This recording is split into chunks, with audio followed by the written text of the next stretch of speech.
Okay, so June 2024 CA foundation students, I hope आपके boards अच्छे जा रहे होंगे and if you are watching this video after boards तो आई होप आपके जून 2024 सीए फाउंडेशन एग्जाम की प्रिपरेशन अच्छी जा रही होगी.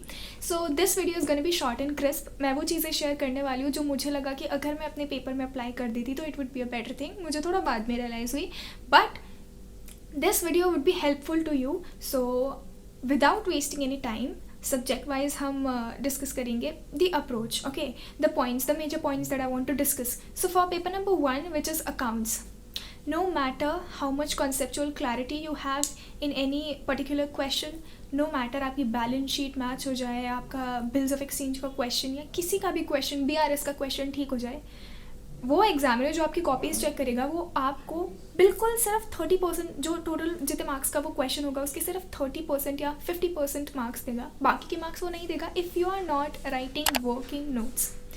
Working notes play a very major role. अब मैंने वर्किंग नोट्स बोला है तो इट्स नॉट लाइक कि हर छोटे छोटे पॉइंट के लिए यू राइट वर्किंग नोट्स कि इस पे मैंने इंटरेस्ट कैलकुलेट किया एट द रेट 20%, तो या no. Working note means, working note is different from assumptions. Working note जो भी कैलकुलेशन, जो भी सारी चीज़ें हैं कि लेट्स सपोज से फॉर एग्जांपल मैं ऐसा बताती हूँ कि NPO के क्वेश्चन में द सब्सक्रिप्शन अकाउंट वो फेयरली बना होना चाहिए. These are working notes. Assumptions मतलब हमने किसी चीज़ को लॉन्ग टर्म माना है, शॉर्ट टर्म माना है, वो आप अज्यूम करके नीचे नोट्स में डाल देना अपने अजम्पशन, ताकि रिस्क कम हो जाए कि कोई क्वेश्चन आपका गलत ना हो.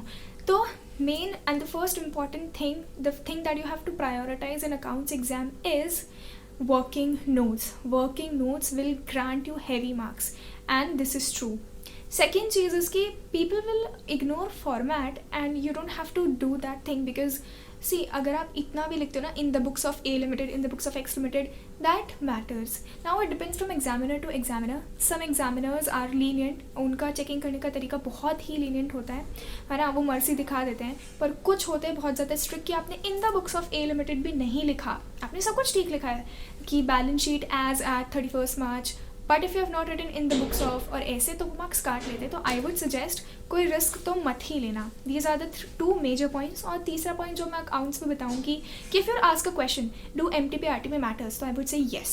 MTP RTP PYQ matters a lot. I would से पिछले 3 साल के, बिकॉज आपके पास कम टाइम है, तो पिछले 3 साल के RTP MTP PYQ सॉल्व कर लेना एक बार, 2 बार. और जो difficult question, difficult RTP MTP या PYQ हैं, उन्हें 2 बार सॉल्व कर लेना.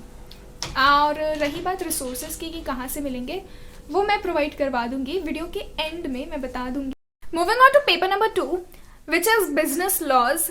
2 major things, 2 important things. First is summarised notes.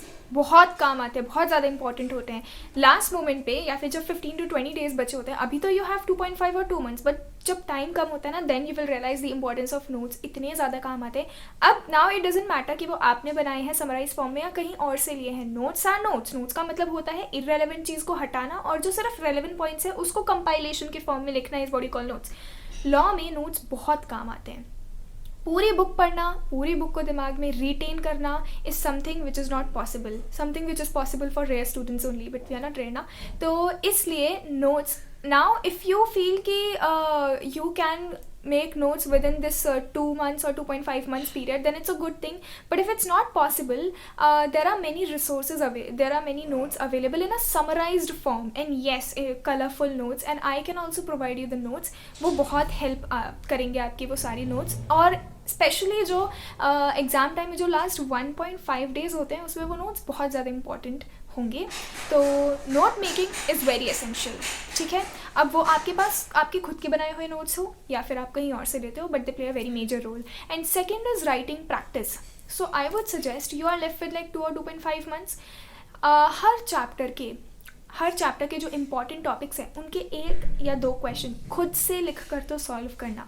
एक बेसिक और एक स्टैंडर्ड सीक्वेंस होता है कि पहले प्रोविजन, उसके बाद फैक्ट्स ऑफ द केस, और उसके बाद आता है हमारा कंक्लूजन.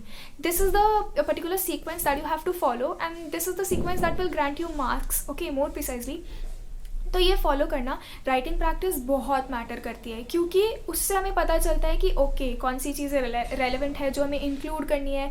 सजेस्टेड आंसर जो ICI देता है वो तो कोई मशीन ही लिख सकती है, क्योंकि इतना हमारे दिमाग में रिटेन होता नहीं है। पर जैसा कि मैंने बोला, इफ़ अब अगर आप नोट्स से पढ़ोगे तो रेलेवेंट चीज़ें आपके दिमाग में रिटेन रहेगी और वो आप कोट कर देना। सेक्शन याद करना इंपॉर्टेंट नहीं है, बट अगर आपको सेक्शंस याद हैं तो it will be a good thing, because examiner कहीं ना कहीं तो इम्प्रेस हो ही जाता है कि okay that person remember section, तो क्या पता वो मार्क्स ग्रांट कर दे। There is always a possibility. So I would say 2 major things law में।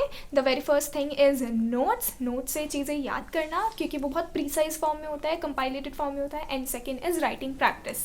This was all for law. Now third paper which is quantitative aptitude. बिल्कुल भी syllabus change नहीं हुआ है, जो पुरानी स्कीम में था अभी इस न्यू स्कीम में भी वही सिलेबस है, सेम टू सेम। सबसे important tip which is quantitative aptitude के पेपर में ना ट्रिक्स बहुत काम आती है। कुछ ट्रिक्स हो गई जैसे ऑप्शन चूज़ करना, ऑप्शंस ट्राई करना और उसमें से सही आंसर निकालना अगर ऐसा लग रहा है कि प्रोसीजर या फॉर्मूला बहुत ज़्यादा बड़ा है। और भी बहुत सारी ट्रिक्स होती हैं। सबसे पहले तो वो यूज़ करना। Second, calculated tricks. अब मैं ये तो नहीं कह रही कि कैलकुलेटर पे स्पीड बहुत ज़्यादा होनी चाहिए, बट आई एम सेइंग कि अगर कैलकुलेटेड ट्रिक्स जैसे कि लॉगरिथम्स हो गया या डिविजन है, कुछ भी उसके बारे में पता है तो वो आपका बहुत हेल्प करेगी। एक चीज़ मैथ्स के पेपर के लिए, ये इंस्टीट्यूट की आई गेस बहुत पहले से चला आ रहा है ये पैटर्न की वो स्टार्टिंग के कुछ क्वेश्चंस आपको जानबूझ के डिफ़िकल्ट देंगे।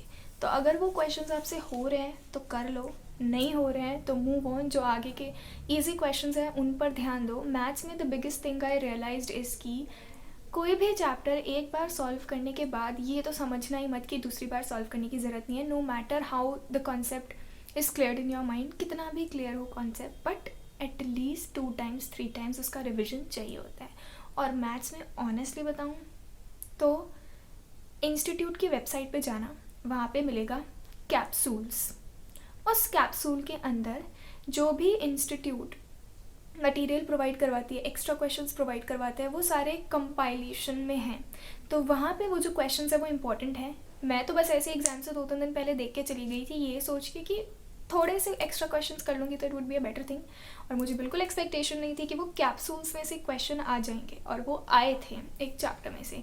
मैथ्स में 3 थिंग आई वुड समराइज। पहला, आप कैप्सूल्स अच्छे से देख लेना। दूसरा, आप एक चैप्टर को 2 या 3 बार रिवाइज करना। एंड तीसरा, ट्रिक्स यूज़ करना मत भूलना।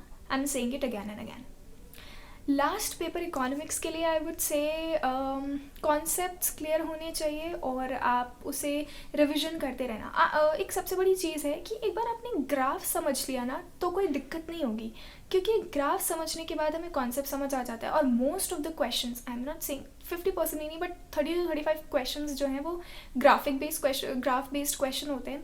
और वहाँ पे अगर हमारे माइंड में वो ग्राफ रहता है, वो कॉन्सेप्ट रहता है, तो कहीं ना कहीं हम उन्हें अच्छे से आंसर कर पाते हैं। कोई डिफ़िकल्टी नहीं आती आंसर करने में। तो ग्राफ्स याद करना। और यू हैव इकोनॉमिक्स, हमारे टाइम पे पीसी के भी था, तो आपका तो 100 पेपर इकोनॉमिक्स का ही होगा। मैं कहूँगी कि कॉन्सेप्ट्स क्लियर कर लेना और एमसीक्यू के हिसाब से ही तैयारी करना। ऐसे बड़े बड़े पैराग्राफ्स, उन सब पे ध्यान देने की ज़रूरत नहीं है। उन पैराग्राफ्स के अंदर अगर कोई चीज़ लगे कि this is important, highlight that और उसे पढ़ लेना। इकोनॉमिक्स के लिए बस इतना ही। This was all about all the subjects. जितना मैंने सीखा, रियलाइज़ किया, वो मैंने बता दिया। मैं तो नहीं अप्लाई कर पाई अपने पेपर में, but I would like you to apply these things in your paper. All the best, no matter how much time is left with you. I hope आप अच्छे से प्रिपरेशन करें और इस टाइम को अच्छे से यूटिलाइज करें। Thank you so much.